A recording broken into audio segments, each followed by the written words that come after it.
Thank you. That'll Okay, be much perfect. better. Perfect. Okay. Okay. Well, Mercedes, thank you for joining me and Hollywood Times. We're going to do a feature on your story. And I was very moved, obviously, and my condolences for what you're going through right now. But I think your story can really help a lot of people out there. So I want to get it out there.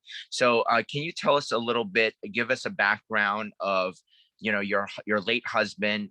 He was in good health, and kind of give us the background, and then what happened with the shots he had to take for work, and then what happened in the aftermath. So I'll let you roll. Okay. Yeah. So yes, I mean, he, typical, he was pretty much healthy. I mean, he didn't have any issues. But after the whole COVID started, anytime, if you got sick in any way, if you had a cold or whatever, they started asking, you have to do the COVID test, you have to take 3 days off. So he did that one time, and I was like, okay, well, how often can we do this? And then if it happened again where he was not feeling well, or just anything, if he had a slight cold or anything and he called in, or a headache, and then they were like, okay, take another 3 days off, and I'm like, because this was a new job. So I was stressed out thinking, oh my gosh, we can't keep, you can't be off 3 days every single time, to get the test and stuff. And at the beginning, obviously you had to, be off for a couple of days. So that happened a couple of times. And then finally they said, well, when the vaccine came out, they had said, well, if you take the vaccine, then, we won't have, you don't have to do this. So we discussed it, and I said, well, I really don't, want you to take it, but we can't be taking time off. And he's like, I know, but that's what's going to happen. And I don't want to get fired if I'm, and I said, well, I don't think they could fire you right at this time. You can't get fired for, they're the ones saying, and they had signs that said, like, if you feel any symptoms, you cannot come in. So I had told him, like, you can't even say that you have a headache or anything, because automatically they're going to send you home. So we talked about it, and he's like, oh, well, I'm just going to get it then, because I just can't afford to keep taking time off. And I was like, oh, well, I really don't want you to do that, but what else are we going to do? And so he went and he took the first shot. When he took the first shot, he just had said that his arm was a little bit sore. But nothing bad. And then he went back 4 weeks later to take it. And when he took the second one, he said, like, oh my gosh, it was, my arm automatically started hurting. He said, I just didn't, I don't feel good. I have a headache. And so I was like, oh, okay, well, they say that, you get a couple headaches, those kind of things. So we're like, okay, so that was on May 5th when he took that. And then, so he was sick a couple of days after that. And then after that, he just started getting really bad headaches. He started getting like nonstop diarrhea, where like literally he would be on his way to work and then have to come back. And he's like, oh my God, I have to go to the bathroom. Like, I just can't. And I said, okay, well, can you go to work like that? So he was going to work. He'd go to the restroom there, or he'd say, like, I got to go home, because I don't feel good. And they didn't say, oh, you have to stay home for 3 days anymore. Cause it was like, oh, we have the vaccine, so that's fine. And I was like, okay, but now obviously we know that you could still have COVID. Right. And then it seemed like cause he usually had Fridays off. So the Thursday before he passed, so he passed on a Tuesday. So that Thursday he was just like, I have the worst headache. I have chills. It's like just sweating. And I was like, oh my gosh, well, maybe you have the flu or something. And he's like, I don't know. I just felt awful. So that was Thursday. And then it was from Friday morning. I got up about 5 o'clock in the morning, and he was still awake, and he hadn't slept all night. He said he could not sleep. His head hurt so bad.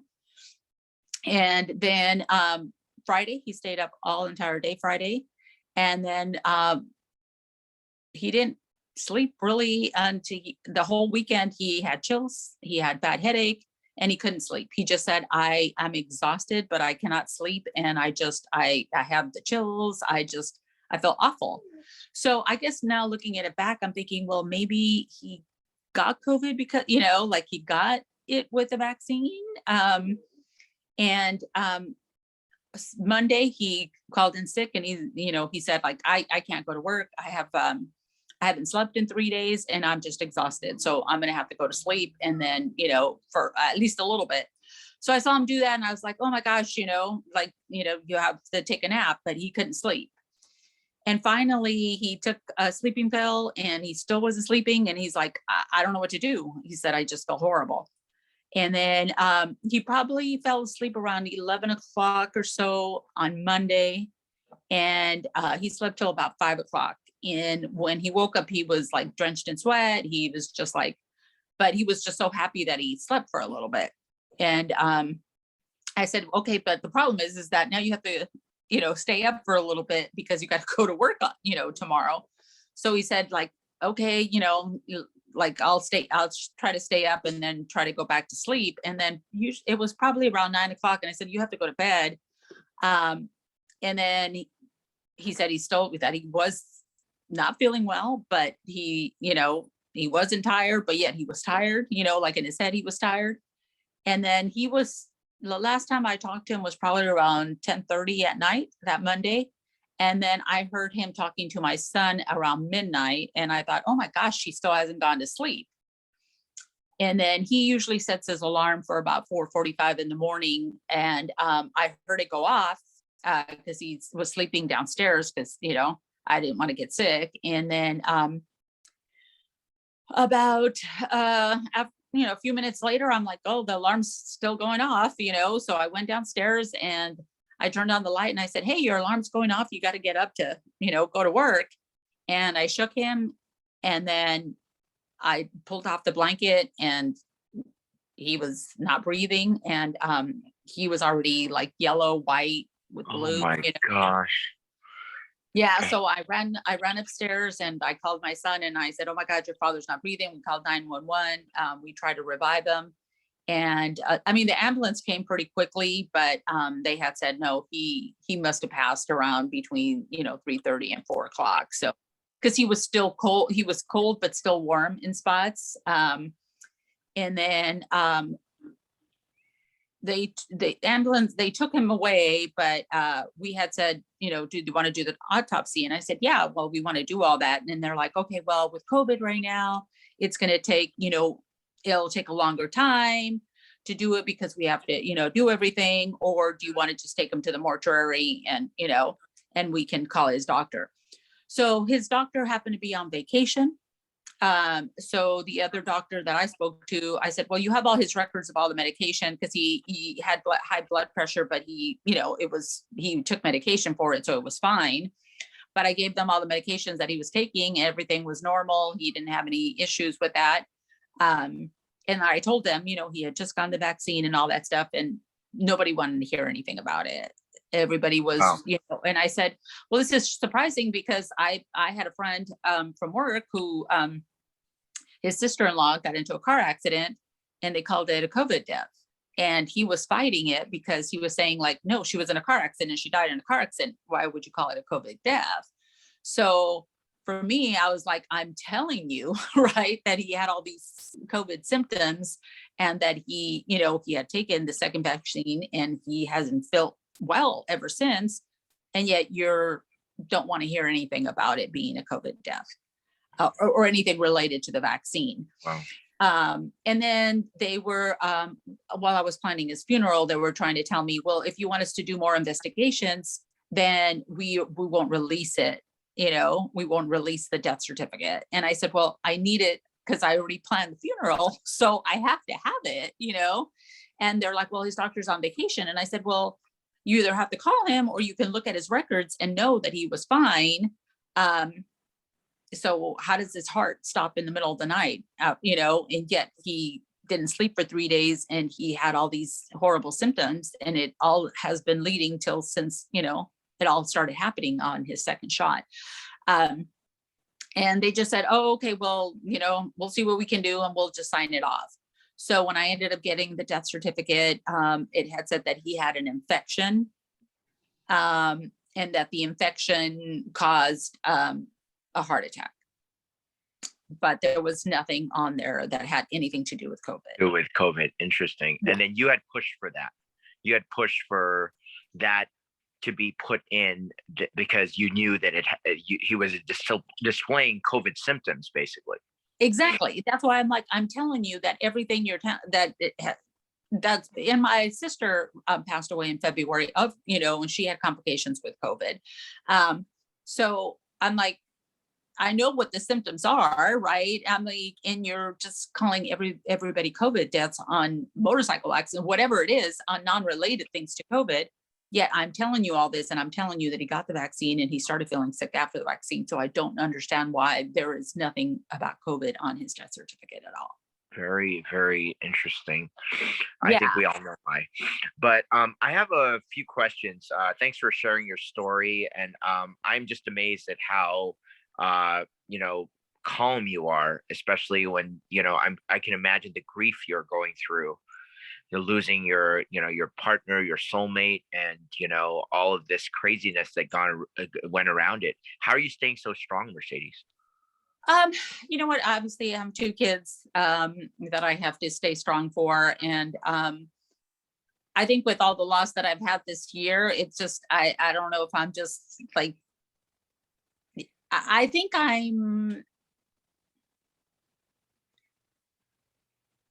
it's starting to hit me, I think now. At the beginning, it was kind of just like, okay, we got to get things done. We got to do the funeral. We have to do that. I had just come back from from two other funerals. So now it's starting to hit me more now. I mean, we were together for 31 years, married for 30. So it's hitting me now, especially with the holidays. And I'm just trying to be strong for my kids. I mean, obviously my son's only 22. So, and they were very close. So for me, I guess I'm in a weird stage where I'm going to seek counseling because I do need it. But I feel like I haven't been You're able rallying. Yeah. You're rallying to stay strong right now for your kids. I can see that. Thank you. Because I think especially with my son, I think this is such a volatile time in his life where, it could go, okay, or it could go really bad, in his teenage years. And so I just feel like I have to keep it together because if I don't, then everything else will fall apart, and so it's been very difficult, and I just try to take one day at a time, and hopefully, we could get through the holidays okay, and kind of keep his memory alive in any way that we can, and just it's really just one day at a time, I think, for me. I am very, very I mean, people believe in the dead coming back, and in your dreams and all that stuff, and I've had that happen. So I think I did go see a medium, and the interesting thing is he did come through, and I did ask him, what happened, how did you die, like why did you leave me? And one of his responses was, it wasn't of what you think it was something that wasn't supposed to be inside of me, that wasn't supposed to be there, that did this. So that's the only thing I could think of, I mean, because we always joked around as far as like, oh, if he was drinking, I'd be like, oh, okay, you can't drink too much because, whatever, or you got to lose weight, or, you're going to die, just the typical things. So I think what he was trying to tell me was, no, whatever you would have thought that I would have died of wasn't it. It was something that shouldn't have been there. And the only thing that shouldn't have been there was that vaccine. I really believe that's how it came through to me, the way he said it in my reading. So I think I felt a sense of peace. I mean, that angered me, obviously, because I felt like, oh my gosh, and then part of me felt like I didn't want him to take it. Why did I do that? Why? Like we should have stayed strong and said, like, no, then just keep missing time. And if you get fired, then we'll look for another job, whatever, and now I think I felt some sort of guilt, because I'm like, I really should have just said, we don't believe in it. We don't think you should take it. And we didn't do that. So that for me, when people ask me, do you want to take it? I'm like, well, you know, I don't want to leave my kids, I'm like, it's already happened to my husband. And like, a lot of people think like, well, you shouldn't think that that's what it was. And I'm like, he had every symptom of it and he was fine before it happened. And he Hmm. was absolutely fine. So, I mean, you can say I'm crazy and then I'm imagining things, but I know my husband and he was fine. And from one day to the next, he just started going down. And these symptoms were everything that were related to COVID. So, Absolutely. So I have some clarifying questions. First of all, you had said earlier that your husband did miss a lot of work because he would test. He got the common cold or maybe something a few times. yeah. Well, How? like if he woke up on a Monday and said, oh, hey, I'm going to be a little bit late because I have a headache, or Mhm. um, they would say, oh, you know what, don't come in, and you need to go get a COVID test before you come back. Okay. So that's what had happened. So then he would go take it, and then by the time he got back, he's already missed 3 days of work. So Okay. And how many and he times was did this happen, Mercedes? How many times uh, did this happen? it happened two times, Just two and times. Okay, that's yeah, normal. yeah, two times where it actually where he had called and said it, and then he had other two times where he actually went to work and he wasn't feeling well, and he's like, I just try to pretend I was, like nothing was happening because I didn't want them to send me home. And those were just common cold, or Yeah, what like was if he's just like, oh, I have I have okay. a headache, or oh my gosh, Okay. I think I ate something last night and my stomach hurts or whatever. But I mean, they clearly had a sign saying if you show anything, if you've thrown up, if you have a fever, if you whatever. So he was like, I can't. And I said, well, you can't even tell them that even if you woke up late and said, hey, I'm running like I slept in, because I didn't sleep good last night or whatever, they'll be like, okay, well, do you think you're sick? Automatically it was like, do you think you're sick? And he's like, no, I'll be there in a couple of hours. Don't worry about it. And Mercedes, your husband, when he did this and he would take 3 days or off work, it would be unpaid. I'm guessing. yes, yeah, unpaid. Okay. Yeah. Okay. And So and yeah. because So it was since it was a new job too, it was like within his, he had only been there like a month or two. So it was like, I'm like, oh my gosh, this doesn't look well, right? yeah. For you to do that. And even though it was because of COVID and it was their rules, Mhm. I There's just still a felt, pressure because you want yeah, your employer to not be thinking of you as a sick person that's exactly. constantly taking off work. And what line of work was your husband in? He was a machinist, so he worked in a machine shop, Mm. where they all work in their own machines. He wore a mask. They had to wear a mask all day, so he wore his mask all day long. And he said, I don't really talk to anybody, or if we do, it's through the mask or whatever. So he was like, I should be fine to go and do my job and leave, but Yeah, there was a lot of annoying the protocols. And you guys are in LA County? we are considered LA County. Yeah, because I live in Walnut. Okay. And he worked in Walnut also, or No, did he work? his job was in Montclair, so Okay. I guess that's considered Riverside or something. San Yeah, Bernardino, San Bernardino County. Okay. San Bernardino County. Yeah. So Interesting. Hmm. And you said that your husband was 53 years old, right? yeah, When he passed. for 53. Yeah. And no health issues at all, no pre-existing conditions. It was just, I mean, he had high blood pressure, but like I said, he had been taking medication for many years with it and it was controlled. So he didn't have any issues Mhm. as far as that was concerned, or like any, like underlying things. He didn't have anything like that. And I mean, he was just, normal. He didn't Yeah. And normal height and weight, or was he um considered overweight? well, I think everybody's considered overweight now, but I mean, yeah, I mean, he could have lost a few pounds or whatever. But the thing is like towards the end, he wasn't even eating anymore. Uh, Yes. yeah, I mean, like he would say like, oh, he'd go all day long. And I'm like, what did you eat today? And he's like, oh, shoot, I haven't even eaten. I just don't feel good. And so I was like, oh, wow. Okay. Well, I yeah. experienced the same thing when I had COVID. I had Oh, you I did? Yeah, I got a to-go thing of noodles, and it lasted me 3 days. So that was 6 meals. Oh, And I wow. would not eat. I had no appetite. I was just so tired. I just wanted to sleep and lay down. Even going to the bathroom was a chore. Yeah. Uh, what struck me too was the incontinence thing that you had mentioned, the diarrhea that Hmm. I had as well. So that was really amazing. When you told me the story, I said, oh, it's exactly what I experienced when I had COVID.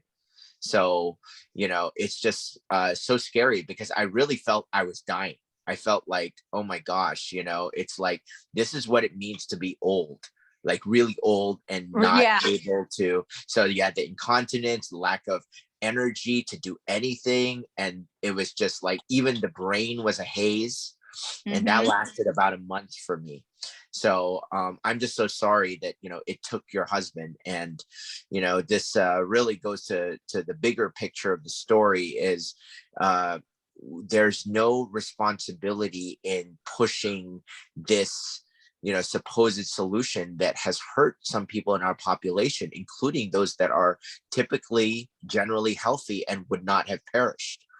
That Right. is one of the things that I think is going to be the crux of what I write about, is why was there no accountability and no checkups after these shots to monitor your husband? Obviously after the first one, there should have been that, and it didn't sound like you guys were going to the doctor. It was just like, hey, come back a month later for your second Right. shot, Yeah. right?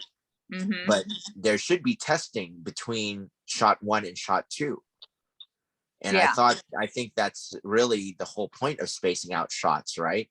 Is to say, if Mhm. there's an issue with shot one and there's a reaction, the shot two maybe should be not administered or administered with caution. There wasn't that. Right. And I have to question though, after he was getting sick and he was expressing, I can't go to work, starting from that Thursday you had mentioned, Hmm. between Thursday and Tuesday, why didn't you bring him to the hospital? Actually, because well, he's very stubborn, right? So he just thought he wasn't feeling well, and that was it. And he actually did have a doctor's appointment that Friday, but I didn't know about it. Mhm. So he actually made it to go to the doctor. And I only found Okay. out that Tuesday when he passed, because the paramedics asked me for his information, doctor's information. So I grabbed his phone and I said, oh, let me look. And I said, oh, well, here's something from Kaiser. And it said, you have an appointment. And I was so out of it that I'm like, oh my gosh, he had a doctor's appointment today. And the guy said, no, that was Friday. That Mhm. was for Friday. And I said, oh my God, he didn't go. But I know that on Friday, all he wanted to do was sleep because he was so Right. exhausted. So he didn't tell me, oh, I have a doctor's appointment. Because if he would have, I would have said, okay, well, you felt sick, you have a doctor's appointment, you need to go. So I didn't know. And because I work from home, but I work upstairs in my office. So I'm upstairs all day. And then I came back at 5 o'clock and downstairs, and then that's when he's like, I haven't slept, I haven't done anything. And Mhm. so I was like, oh, okay. And I had somewhere to go that Friday night, so I came home, he was still not sleeping. And then Saturday I had a party to go to, so I was gone during the day. And when I came home that Saturday night, I said, oh my God, you're like still in the same spot that I've like you've been sitting in this couch in the same exact spot since Thursday. And he's like, I can't sleep. I can't, my head is killing me. I feel horrible. Mhm. But that already Saturday night. Mhm. So I didn't realize that he had the doctor's appointment. Sunday, he seemed to feel a little bit better. So I think I was like, oh, okay, he's okay. But he just kept saying he's tired. He wants to sleep. He just Right. wants to sleep.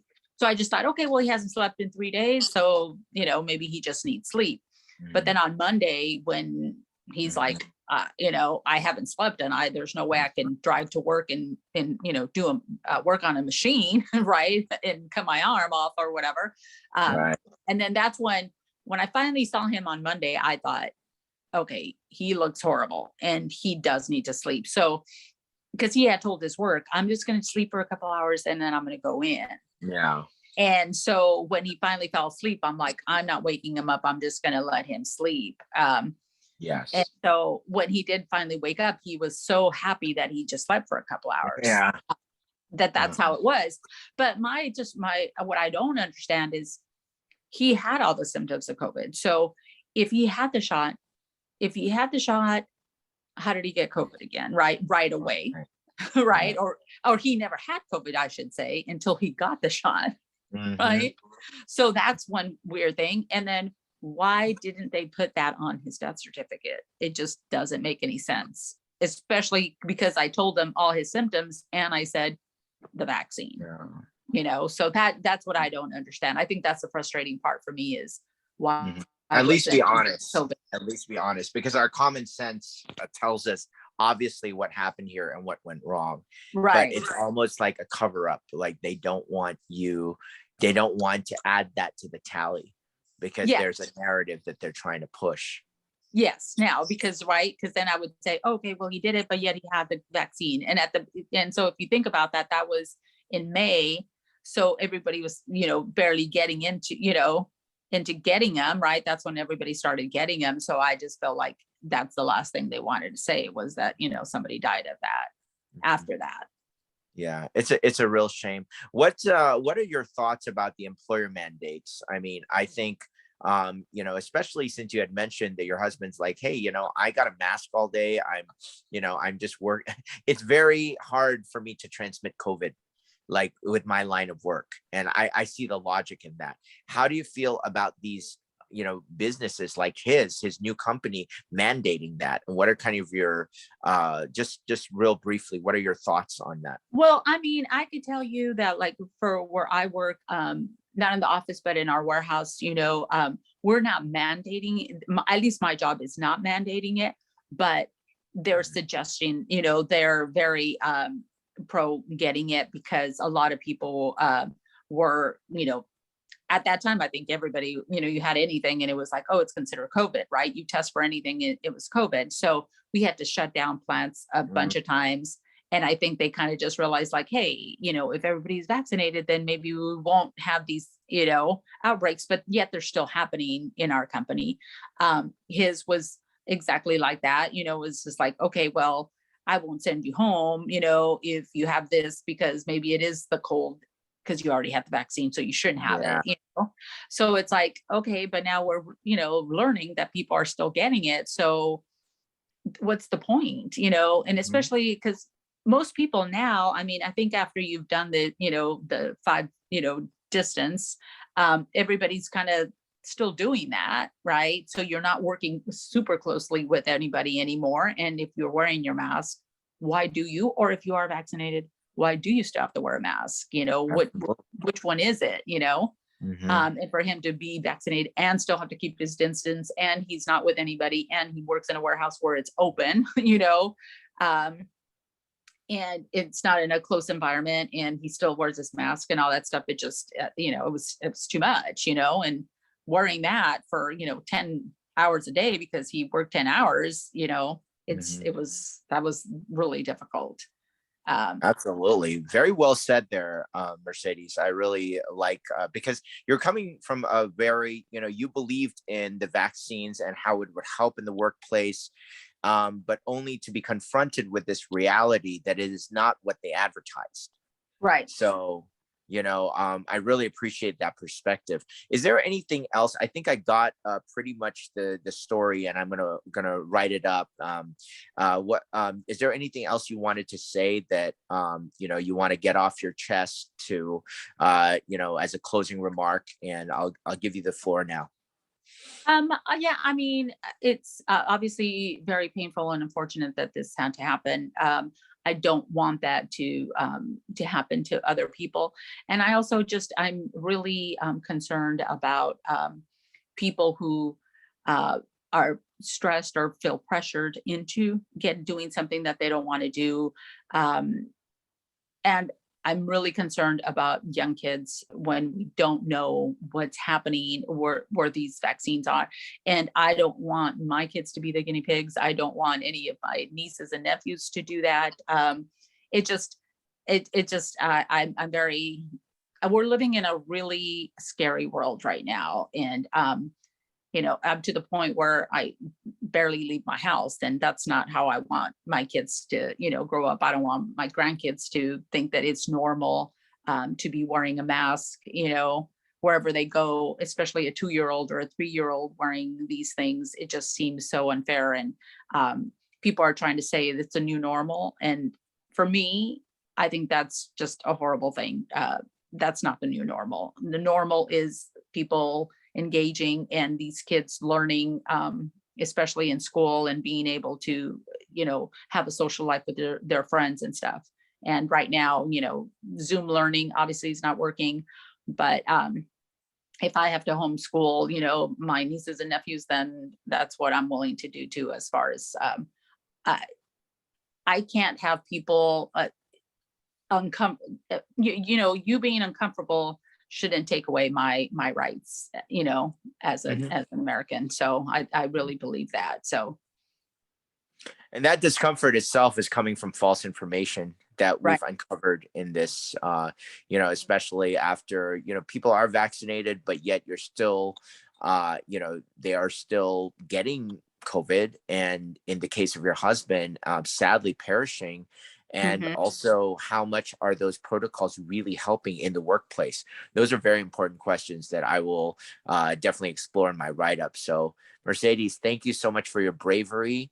I know your kids are so blessed to have a strong mother like you, Thank you. and God doesn't just give a big cross like this to anyone. You are a strong woman. That is why, wow, what you're going through is an inspiration to many, and I will make sure this story gets out there and heard.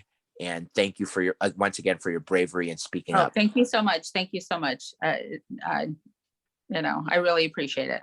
God Yeah, bless. and we'll be in touch. Thank you.